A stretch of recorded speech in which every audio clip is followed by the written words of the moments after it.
Welcome everyone to another special InSTEP session. This is Myron Brilliant, the Executive Vice President and Head of International Affairs.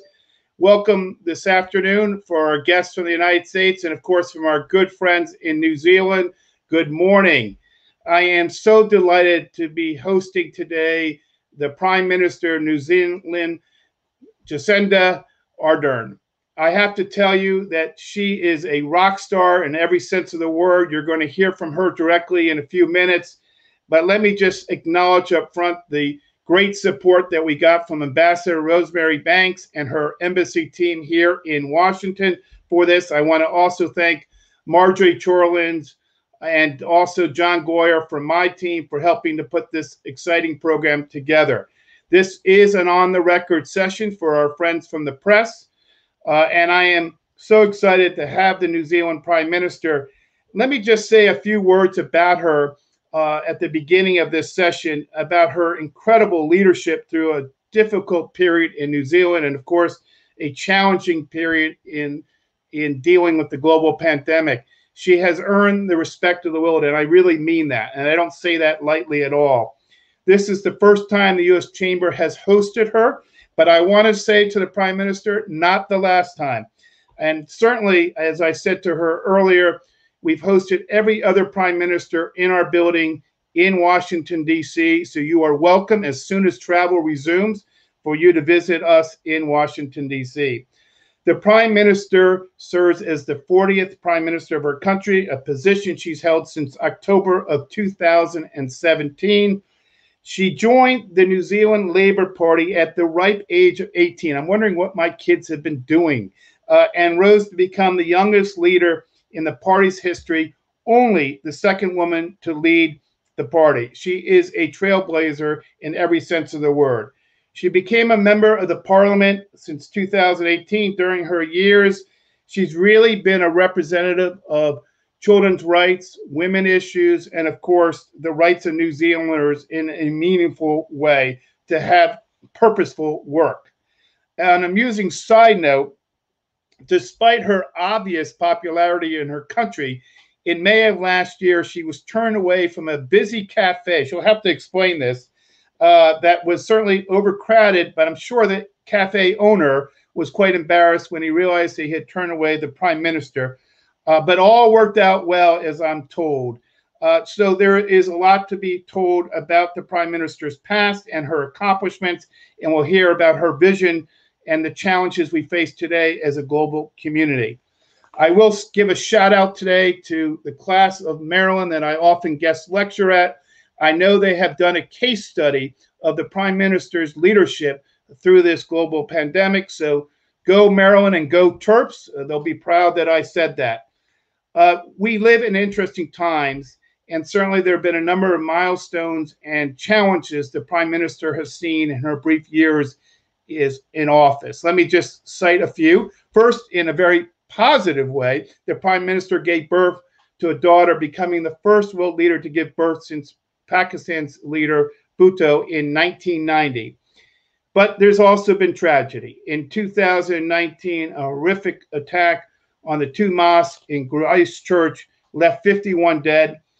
And under her leadership, the government moved very rapidly to reform the nation's gun laws, something that the United States has struggled with in the aftermath of killings in our own country. As a side note, Christchurch has suffered a lot. And I remember the earthquake in 2011 very well because I was there. And I remember the generosity of the people, the spirit of the government, and the support of the delegation that visited at that time from the United States. But today we have another challenge. We have a global COVID pandemic, which began in 2020, and yet her government managed to go hard, go early strategy, left New Zealand with one of the lowest rates of any country in the world, and certainly one of the lowest death tolls, to her credit and to her government's credit. The Prime Minister won re-election this past October in a landslide victory for her and the Labour Party, something we rarely see in U.S. politics. Tonight, we'll talk to the Prime Minister about a range of topics. We'll cover the regional geopolitical dynamics, including the U.S.-China relationship. We'll talk about the global pandemic, and we'll talk about challenges around climate. And we'll talk about how New Zealand often punches above its weight on the global stage. Since I know the COVID pandemic will be a significant theme in tonight's conversation, I want to also mention what we're seeing around the world today, particularly in India, Brazil, and potentially in South and Southeast Asia.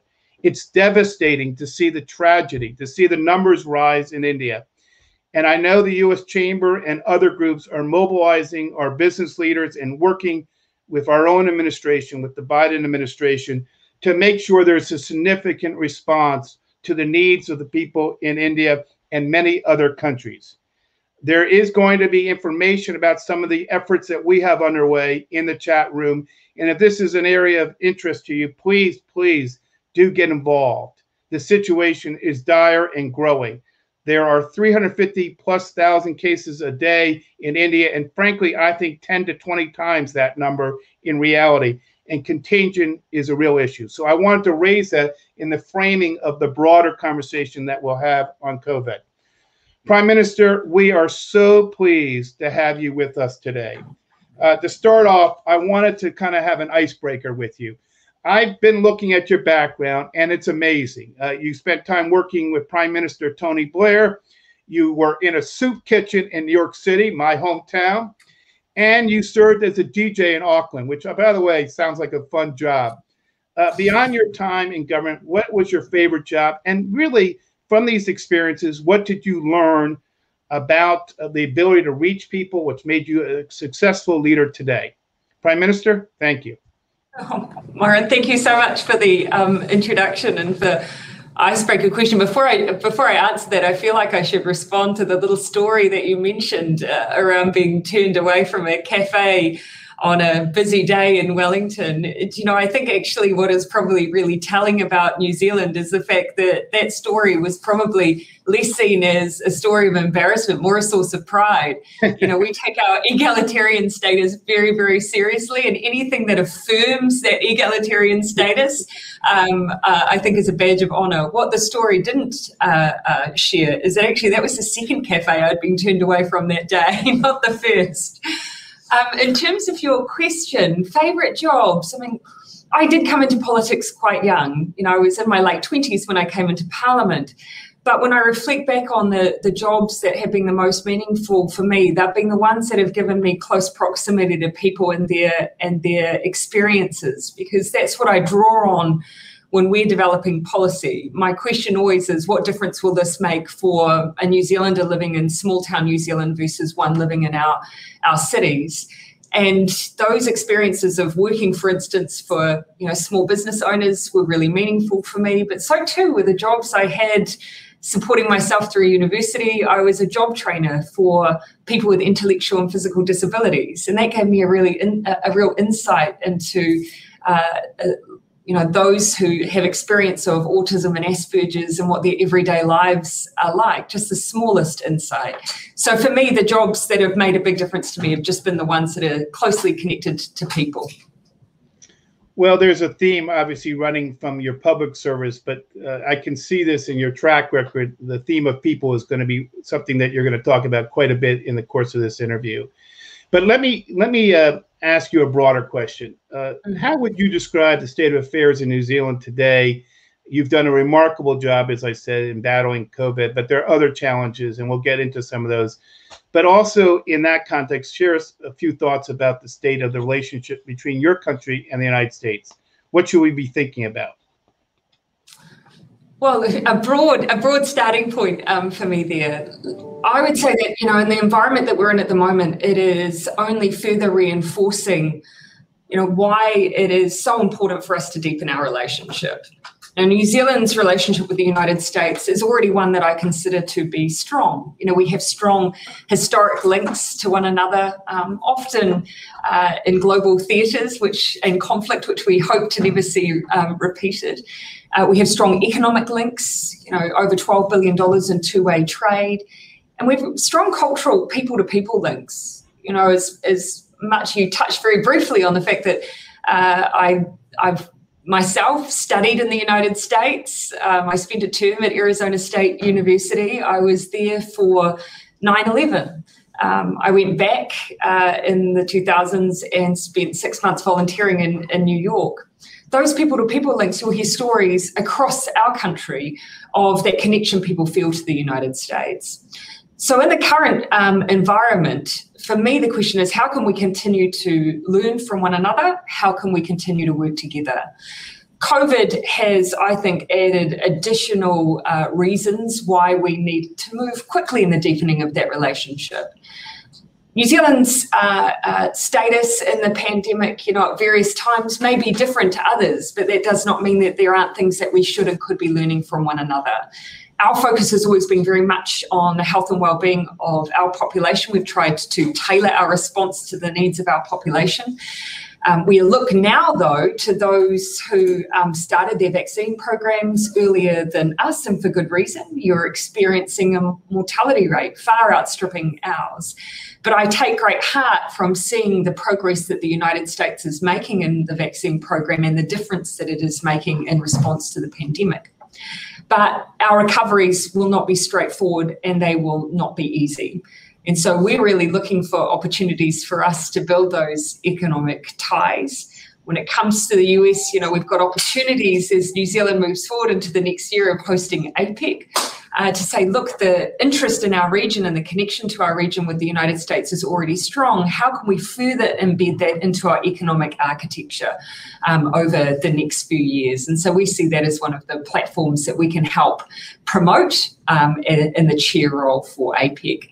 So it's a friendship that's already very important to us, and I see only deepening as the year progresses. Well, I know that you really pushed this go hard, go early approach in managing the COVID pandemic. Clearly, every country is experiencing their own challenges, and distribution here in the United States is going well now, but it got off to a pretty rough start. It's improved of late, and hopefully we'll get to where we need to, but we've got a road ahead. Still, a lot of people in our country are questioning whether or not they should take shots.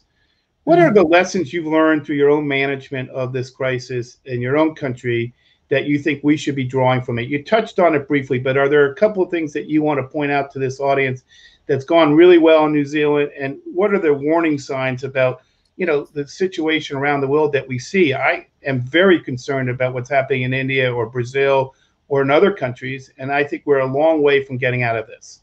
Yeah. Well, look, I'd firstly I preface everything that I say on COVID by just acknowledging that New Zealand, our experience directly started a little bit later than others. Our first confirmed case was on the 28th of February. And so that to a certain degree allowed us to observe at almost every stage of the management of the pandemic what was happening in other places. And that has been to our advantage. It meant that as conversation started around the idea, you'll remember early on, there was a lot of debate over, do we move to regimes where we seek herd immunity? Do we move to suppression regimes where we try to flatten the curve of the pandemic?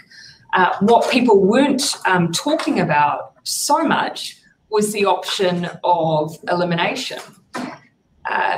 We weren't afraid, though, once we saw that essentially the idea of flattening the curve of the pandemic meant for us that even then our healthcare system would be overwhelmed. We took what was a bold choice to move to an elimination strategy. But we totally recognised that there were many things about our status that enabled that to be possible.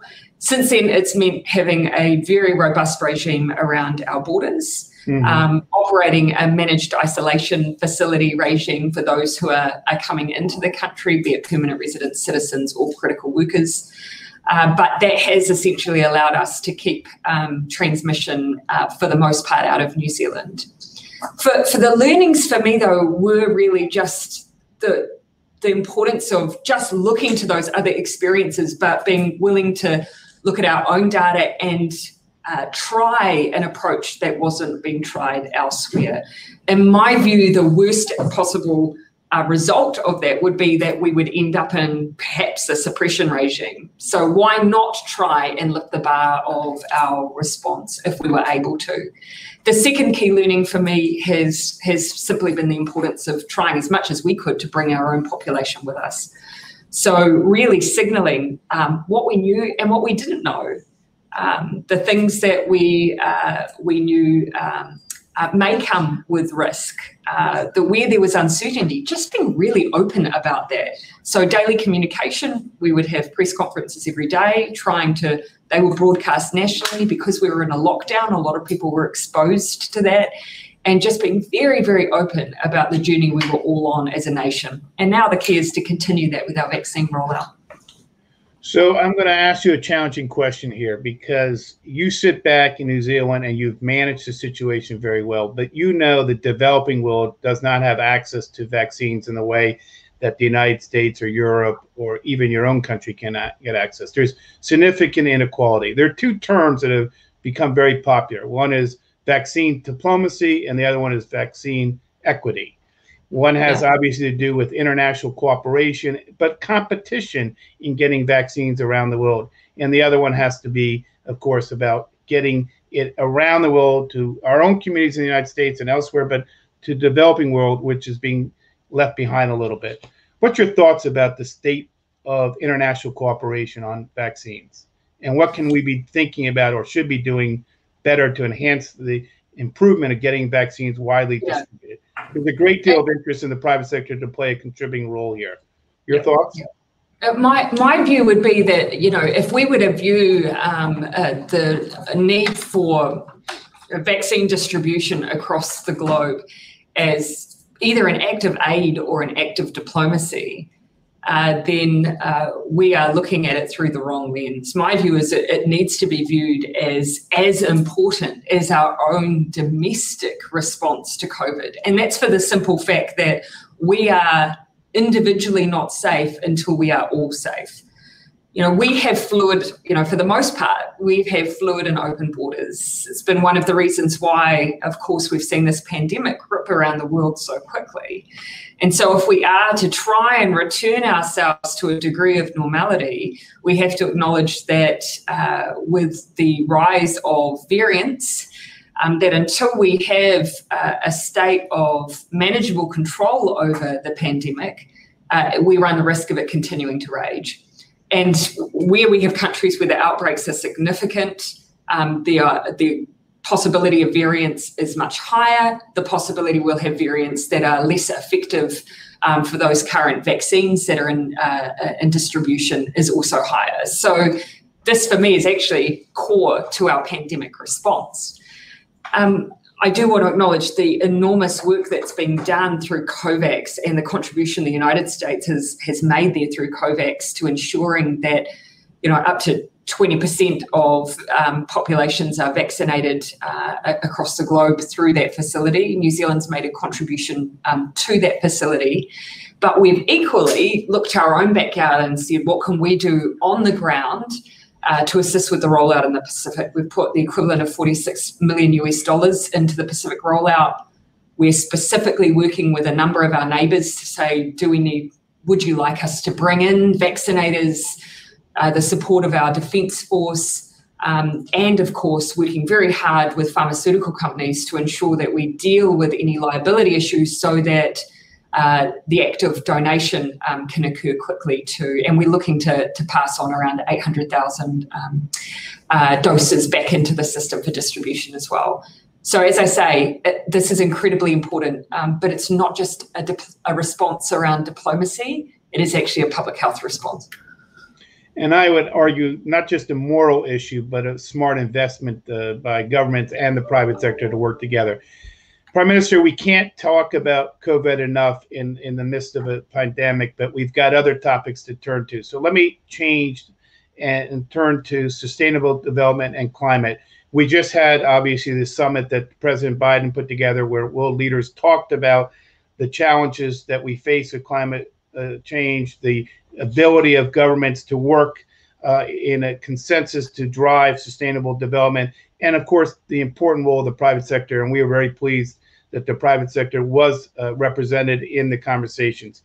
You participated in the Leaders Summit. You talked about some of the goals that you saw for leaders and for the private sector. You talked about pricing carbon.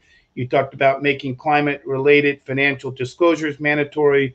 You talked about ending fossil fuel subsidies and financing adaptation. These are big goals. What's the reaction to what you said, and what's your thoughts coming out of the summit and heading into COP26 in the UK later this year? Do you see an outcome here where we can get finally movement in the direction bold enough, dynamic enough, with market-based innovation, where we'll drive change, real change for the future, and that developing countries, not just the developed world, will come on board with? Your thoughts? Actually, you know, one of my take-homes from the climate summit, which, you know, we were so delighted to see President Biden call and John Kerry, Special Envoy Kerry, present for that summit, really proactively engaging with participants in the panels. You know, one of my reflections, and perhaps I was more reflective at 2:30 in the morning as I participated here in New Zealand in that panel. That's a terrible slot. This is the price we pay in this beautiful corner of the world. But one of my reflections was just how important it is for all of us to see that continuity in response. Because what a step change in a brief period of time we've seen in the United States response to the climate challenge. How do we ensure that regardless of political cycle, we see a consistent over a series of years response to the climate challenge? Because the globe cannot afford yo-yoing of climate policy. You know, that's something we've thought about a lot here in New Zealand. And I think one of the options is to try and build as much as you can broad political consensus, broad consensus in civil society, but also embed the architecture to make sure that we see an ongoing response. So here in New Zealand, that's meant passing our Zero Carbon Act legislation, which says that we need to put ourselves on a trajectory for no more than 1.5 degrees of warming. It also requires us to set carbon budgets. It utilises an independent climate commission to play a support role as we go.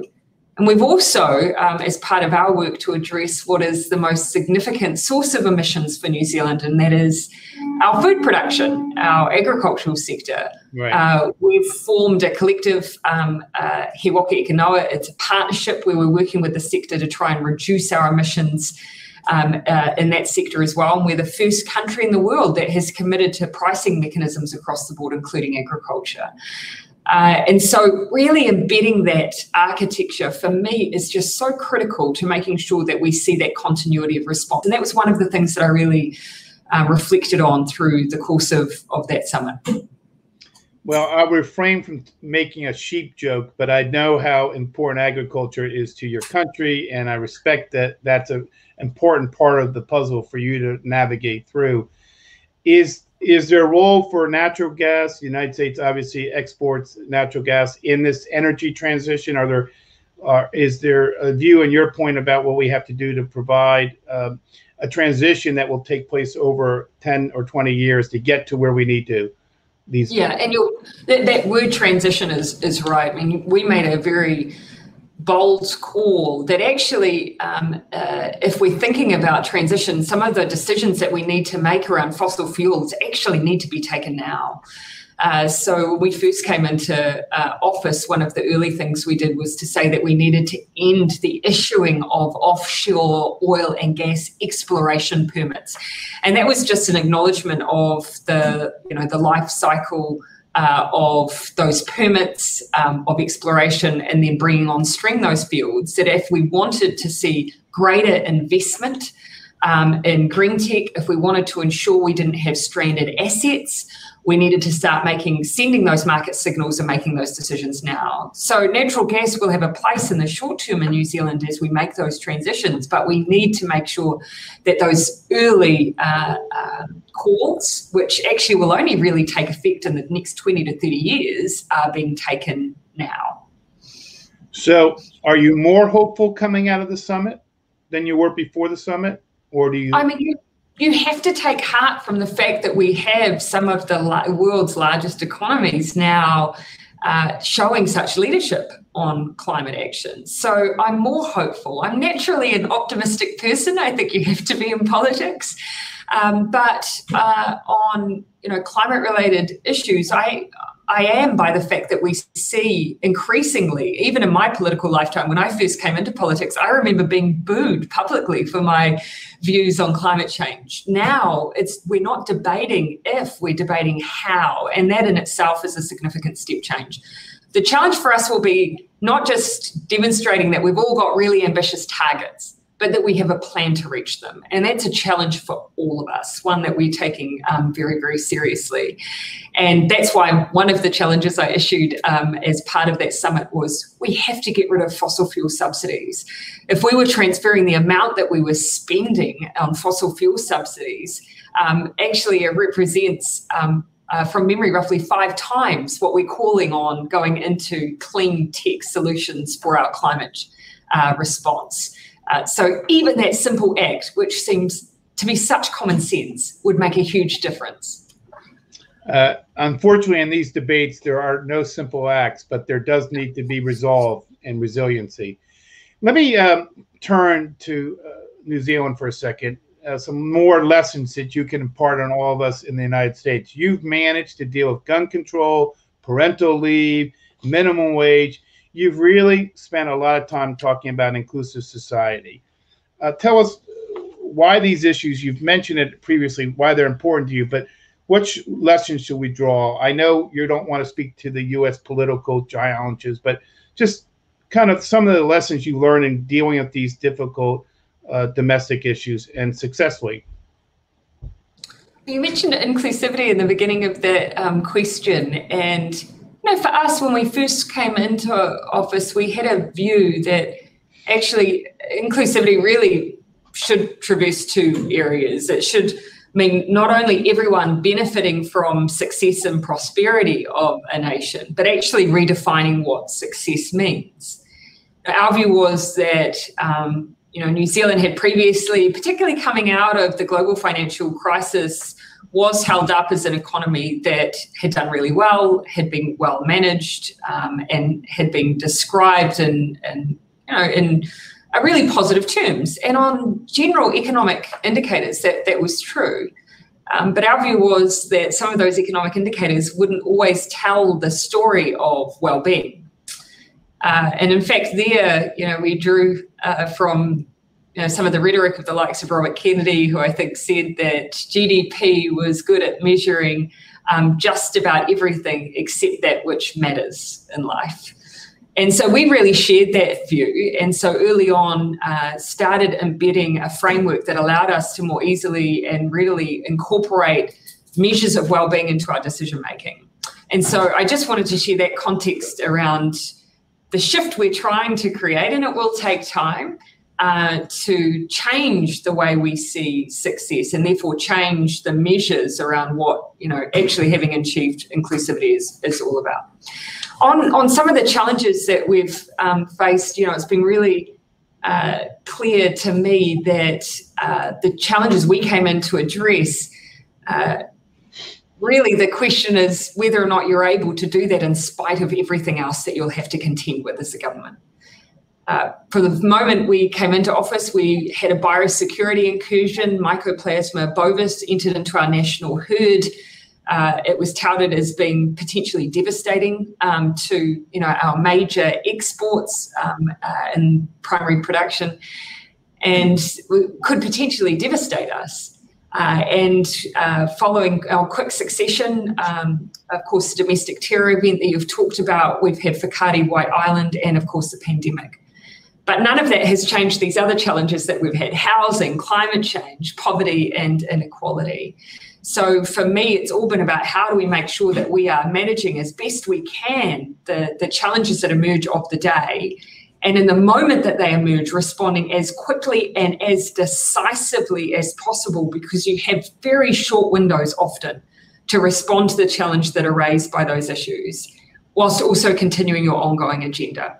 So you raise gun law reform, we moved very quickly, within a 2-week period on reform there, because that was the time. We recognised the problem. It was writ large. The New Zealand public supported us, and so we moved. And Mycoplasma bovis, we had a short window of time to say, let's try and be a world first and eradicate. So we moved very quickly with the support of the sector.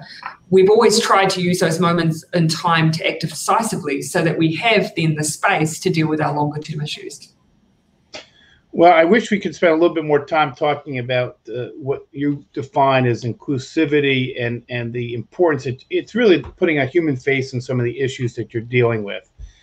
But I want to talk about the Indo-Pacific, obviously a dynamic region in commercial terms, and increasingly, obviously, most important strategically on so many different levels. In the United States, we spend a lot of time talking about the rise of China, the importance of the United States and China having a constructive and pragmatic relationship, but also recognize China's expanding influence in the region and around the world. And what does that mean for us here in the United States? And frankly, as you know, it's quite a divisive and challenging time in the U.S.-China relationship. Because New Zealand looks to China as an important trade partner, frankly, China is your #1 trade partner, not the United States. How do you view, from your perspective, the challenges in the U.S.-China relationship and the impact on the region, and of course, on the impact on the global community? Yeah, I think I'll try and answer that question in 3 parts. Speaking generally, New Zealand's focus within our region and in our foreign policy approach, which we have always guarded jealously as being very independent, has been it's in our interest to promote a region where there is stability, where we're upholding international rules and norms, where we are very clear on our defence of human rights, and where we promote democracy.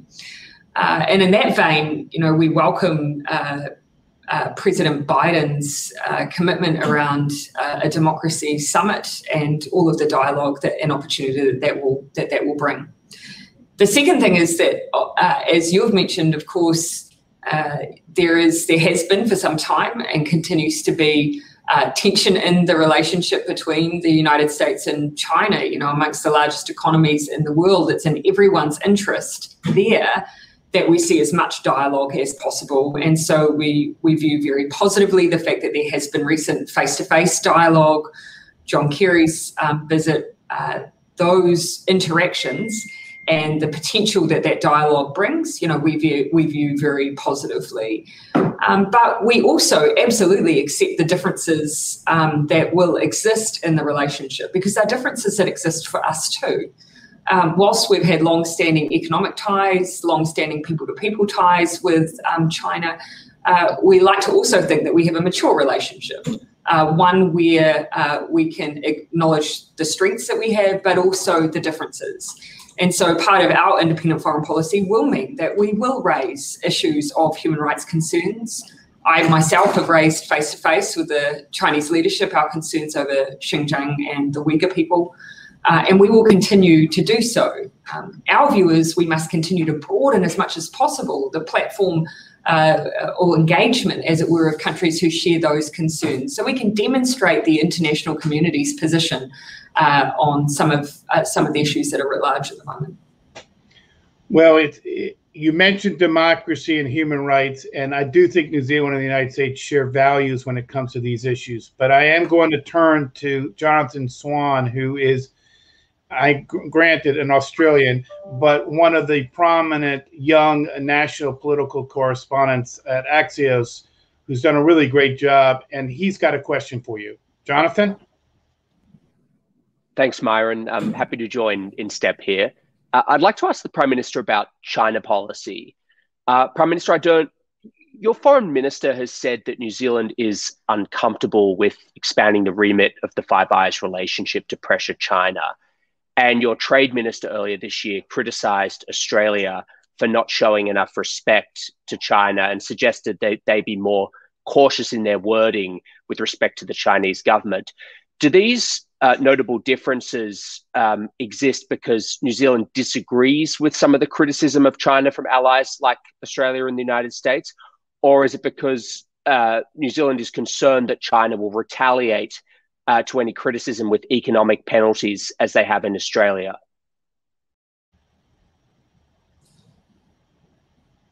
Tough question for you, Prime Minister. Your thoughts? Oh, no, I'm concerned that someone may have sabotaged Jonathan because he was Australian, but that video did not unfortunately play for me, so I didn't hear the question. I wonder whether or not you could summarize. Yeah, I can summarize it. He was saying that in light of recent questions around the mandate of the Five Eyes grouping and some of the comments from the Foreign Minister of New Zealand, were your reservations about joining with the United States and others, in part because you've seen what's happened with Australia in terms of retribution from China.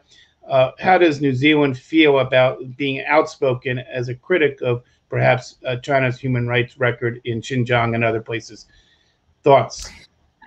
Look, I think probably I'd respond with two comments there.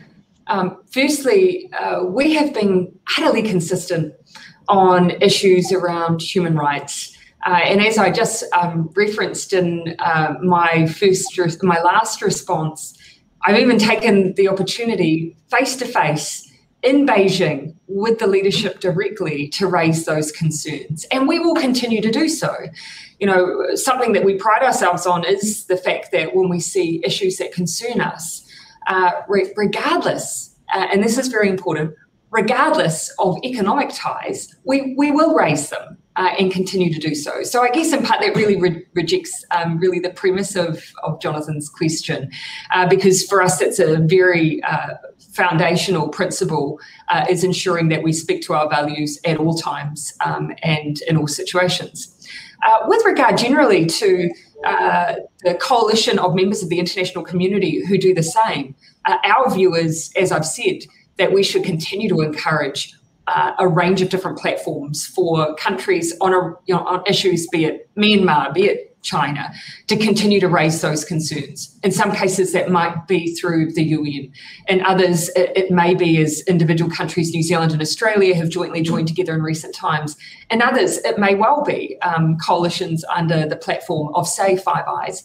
But what is most important is the principle that we continue when we see issues that directly counter to our values as nations, particularly around human rights and democracy, that we share those views very openly and in a way that guards those principles that we hold dear. There's a lot to that answer, and we could spend more time on it. But in the interest of time, what I'm going to do, and Wendy, you're coming up next, I'm going to talk a little bit and ask Wendy Cutler to just jump right in a second. New Zealand's always a leader when it comes to the global trading system. And when we think about WTO reform that's badly needed, New Zealand has played a leadership role. When we talk about architectures like TPP, which we very much at the U.S. Chamber want the U.S. to be a part of, or RCEP, which the United States was not a party to, but New Zealand is, your country, it's a small country far away from the United States, too far away because I love your country very much. It always plays an important role in the trading system. But I know your country talks about inclusive trade, the inclusive trade agenda, and I know our new ambassador, Catherine Tai, and the administration's very focused on this. So I want to turn to Wendy, who's, I say this in all honesty, who is now the Vice President of the Asia Society, but is one of the finest trade negotiators of this last 50 years for the United States. She'll be embarrassed that I said this, but she is just a terrific person. Wendy, the floor is yours. Thanks, Myron. Prime Minister, it's really an honor to be able to ask you a question. And I did want to kind of follow up on what Myron was asking, and that is on TPP. I mean, New Zealand was a founding member of TPP. You've been instrumental in all stages of the negotiation, including bringing this deal together when the U.S. left the agreement. It's over 2 years now since the agreement's been in place. We finally see one official accession country lift its hand and say, we want in. That's the United Kingdom. And I'd be interested in your views. Do you think this will lead others to want to join? And who would they be? What do you make of China's interest in TPP? And would New Zealand welcome the United States back, including if we were to ask for significant revisions as the cost for re-entry? Thank you. A very good question. And, you know, look, TPP was designed, of course, to be available to others who are willing to meet the terms and conditions of what is an agreement that took us another step forward in terms of lifting the bar for our trade agreements globally. And so our view would be that we would welcome conversation and entry of those countries who are willing to meet those standards. When it comes to the question, however, of the potential of renegotiation, well, that will be up to those signatories to the TPP as it stands. You know, there were issues that New Zealand early on had with some of the conditions and preconditions that the United States had posed in the early negotiations of TPP. And I imagine that those issues would still exist if there was attempts to renegotiate on those terms. But as I say, we've always stood in favour of broadening the membership and the signatories, but any potential renegotiations, well, that would be for a matter for a number of nations, not just us. Prime Minister, your team's going to chastise me if I don't give you a chance to talk about APEC this year and New Zealand's hosting of APEC. So I'm not going to let your team chastise me, and I want you to come back when we can do this together in person. New Zealand is hosting APEC this year, and I've been to 12 plus APECs, including in your country. But the next guest who's going to offer a question has been to, I think, everyone since it was launched. And that's the president of the National Center for APEC, Monica Whaley, my good friend. APEC has played a very valuable role on the big issues of the day, but it needs to change and reform and think about its role going forward post-pandemic. What does it mean in the pandemic? What does it mean around the climate agenda, the inclusive trade agenda? No one knows more about APEC than Monica Whaley, I can assure you. So I want to give Monica the chance to ask a question about how New Zealand gets this back on track and how the American business community can support you. Monica? Thank you, Myron, and thanks so much to the Chamber for this opportunity. It's my honor, and good morning, Prime Minister. It's a pleasure to speak to you. Myron has said part of what I was going to say also, but so it's the danger of going last. But all of this in terms of APEC, I know it's all been said before, but we are all deeply disappointed not to be able to visit New Zealand personally for APEC this year. I was there also in 1999, the last time you hosted, and we hope for another opportunity to travel just as soon as that is open to us. New Zealand has made terrific efforts this year to focus on sustainability and inclusion as a part of APEC's agenda during your chairmanship. Would you be able to speak a little bit to the intersection between APEC's sustainability and inclusion goals and APEC's overall trade and economic agenda, and what deliverables you would hope will emerge after the virtual APEC Economic Leaders meeting in November? We also, and whether or not there might be some complementarity there between what APEC comes out with the recent leaders meeting on climate hosted by President Biden, and or the UN Climate Change Conference that will be in Glasgow, literally coinciding with the same dates as the APEC meeting. Since New Zealand's APEC hosting will be the greenest in history, since thanks really to all the meetings being held virtually.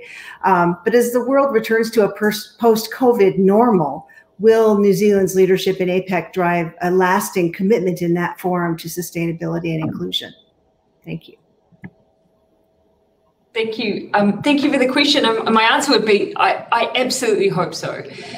Now, one of the key things that I shared with the team around our aspiration as a nation as we come into this role of chair and as an outcome for APEC is that we are driving deliverables. We're a very pragmatic people, and so we are looking for opportunities to, particularly as we as economies face a recovery from the pandemic, what is the opportunity this presents us with as APEC chair to drive outcomes that are going to, at the same time, deal with other challenges that we each face.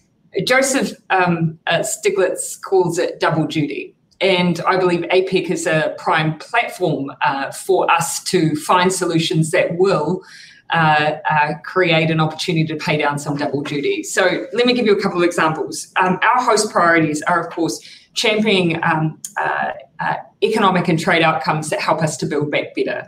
Within that, we do want to see support for environmental sustainability and, of course, increased inclusion through that as well. And our third is innovation and ensuring that we're driving digitally enabled recoveries across our economies. So to get into some specific deliverables from those priorities, you've already heard me speak to one of them. We are hoping to see leadership and a commitment from APEC economies to phasing out fossil fuel subsidies while we have the role as APEC chair. And we are also wanting to ensure that through this period, particularly leading into the end of 2021, that we advance some of the discussions around an updated list of environmental goods and also discussions on environmental services and their inclusion as well. These are areas where we've tried to show leadership globally too. You talked about our role as real advocates around trade. We are amongst the architects of the Agreement on Climate Change, Trade and Sustainability. It's an agreement which has a small number of countries as early adopters, but it's essentially a free trade agreement to ensure the free movement of environmental related goods and services around the world. And so that's the kind of initiative we really want to start to see being leveraged as amongst APEC economies as well as we take in the role of chair. Prime Minister, you've been very generous and far-reaching in your comments. I want to ask you, did you ever see the movie The Graduate with Dustin Hoffman? The scene in the pool. It's a classic film. You haven't seen it, you got to see it. A long time ago. Okay, well, there's a scene where Dustin Hoffman, who's just graduated from college, has no clue what he's going to do in life, sitting in the pool, and the fellow who's his father's friend says, "I got one word for you: plastics." What have we not talked about today that we should be thinking about? It could be more than one word, but what should we be thinking about? What are you thinking about in terms of your leadership, what you see around your country, what you see around the world that we should be thinking about? You know, I think probably for me, it would just be the degree to which now, relative to even 10 years ago, I remember when I first came into politics, we were talking about globalization purely in the sense of, the movement of goods and services, and around the margins we were talking about it in relation to what it meant for the movement of people. I think increasingly as nations, we need to think about globalization in very different terms. We are increasingly borderless, increasingly. We see now the effects that we each have, regardless of size and scale or geographic position, that whatever we do in our corner of the world has a knock-on effect to everyone else. That has been writ large in not only the climate challenge, but now the global pandemic that we're all facing. So for me, what I believe we need to be talking about more is how do we reinforce the global architecture we need to collectively address challenges that are no longer domestic. The decision of one country to affect or to diminish, for instance, their forestry has an impact inevitably on the rest of us. So how do we create the architecture which not only drives incentives and solutions, but disincentives as well in the way that we behave? Now, we've had that challenge for a number of years. The issue of nuclear weapons was probably an early example of that, our response to global wars. But for me, this will be much less something that we confront every few decades and something that we will confront on a daily basis. And as a small nation in the Pacific, this is something that has vexed us for a long time. How do we ensure that we act collectively much, much more often and hold ourselves to account for our actions? So that's one of the issues I'd like us all to think more about and reinforce that global architecture. That gives us all something to think about. I'm not going to put you on the spot and tell us which is your favorite city or place to visit in New Zealand. I'm just simply going to tell you, for everyone who's watching, it's such a beautiful country. Find a way to get there. But Prime Minister, when are we If going you to ask open up? that question, I quickly move into no longer Prime Minister, but Chief Tourism Ambassador with a 20-minute spiel on the places that you should visit. It's quite shameless. And of course, you should reference the All Blacks. You have not referenced the All Blacks in this conversation, which. But you've done that, and also sheep, so you've covered it all off. Okay, well, there you go. Let me just say, it's been terrific to have you at InSTEP. We've had a lot of distinguished guests over the years participate in this program, but you're inspiring in many ways. And thank you for your leadership, and thank you for your overall architecture about the issues we need to work on. This is a global community, whether we're dealing with COVID, whether we're dealing with climate, whether we're talking about inclusive trade. Is there a final parting word or phrase that you want to leave us with based on what you've said today? Because I think we're all inspired by your comments. There's a lot there. I don't want you to summarize it all, but is there a final thought for everyone here today? Perhaps I could just come back to our relationship. So many opportunities here between us economically. Just off the top of my head too, we have, and some may not know this, Rocket Lab, a private operator here putting up satellites from a small town in New Zealand called Mahia, globally very successful, partnering with the United States on some of the research and development, particularly as it relates to the measurement of methane, for example, right here in New Zealand. Amazon is filming Lord of the Rings here right now. I understand one of the largest screen productions going on internationally as we speak, and it's right here in New Zealand, providing new content for Amazon, but giving opportunities for New Zealanders in screen production. The opportunities for us right now together are almost endless. We are very keen to continue to partner to find those opportunities together that will be mutually beneficial for New Zealand and the United States. And I look forward to seeing you in person sometime soon. Well, I look forward to the chance to come back, and I know everyone who's on this call today, hopefully they'll have a chance as well. Let me just say that I think about this period of time, this challenging period in our global community, and I think about all the medical innovation that's taken place, and I think about the transformation of societies and the digital period that we have seen. So there is good that's coming out of it. It's a question of how we capture that good and share that good. And I think companies are very committed, and I'm glad that leaders like you are also inspired by that vision and mission. I just want to thank you on behalf of everyone here today. I wish we could do an applause that everyone would hear, but I know that people are listening in and very inspired by your comments. I want to remind everyone today's session was on the record. On May 11th, I'll have two senators from the Senate Foreign Relations Committee, Senator Van Hollen and Senator Young, join us. But please, Prime Minister, thank you very much for joining us today, and best of luck with all the challenges you face in your country and for your contribution on the global stage. Thank you all for being with us tonight.